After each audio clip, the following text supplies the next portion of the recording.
God says you may not have anything you want. You may not have anything you want. And I was puzzled by that.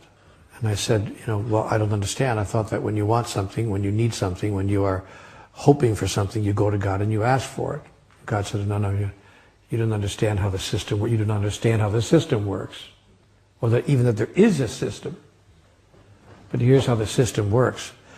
Everything you could ever ask for, you could ever have now, or ever ask for in the future, you already have right now. You already have all of it. You simply are not experiencing it. Because everything that has ever happened is happening now, and ever will happen is happening right now. And so it is for you merely to reach into the sea of infinite possibilities and call forth the reality you choose now to experience. And you do this, you call forth from the sea of infinite possibilities the reality you choose to now experience through three devices mainly: thought, word, and action. That is, what you say, what you think or believe, and of course what you do. Now, if what you say is, please give me what I need today to survive, you will have a struggle acquiring what you need today to survive, because the statement comes from a deep underlying thought that you do not now have that, or you wouldn't be asking for it. It is that underlying thought, what Conversations with God calls the sponsoring thought, that has a huge influence on the creation of your moment-to-moment reality. Therefore, if you ask for something, or if you say, I want something, I'll use an example, I want more money. Oh, I really want more money in my life. The universe has only one answer to a statement like that. Indeed you do. That is correct.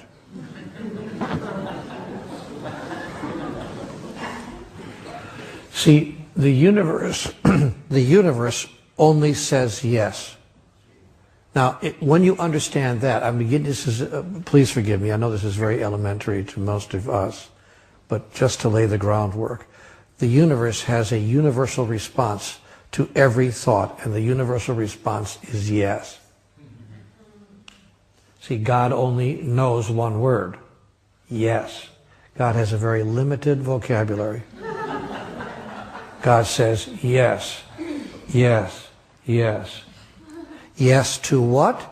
Yes to whatever you think, say, or do. God says yes.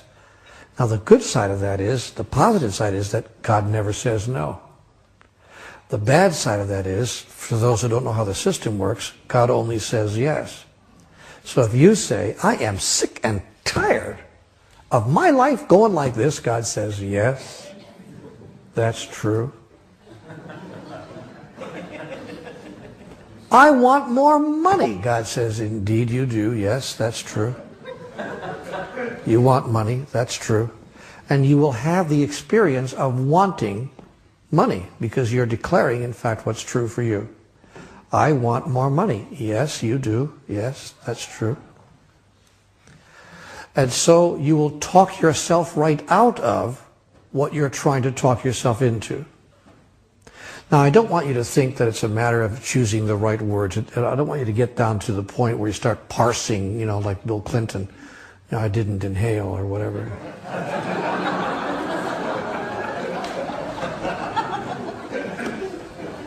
I don't want you to feel that you got to start parsing the language and worrying about every single syllable that you utter that proceeds from your mouth.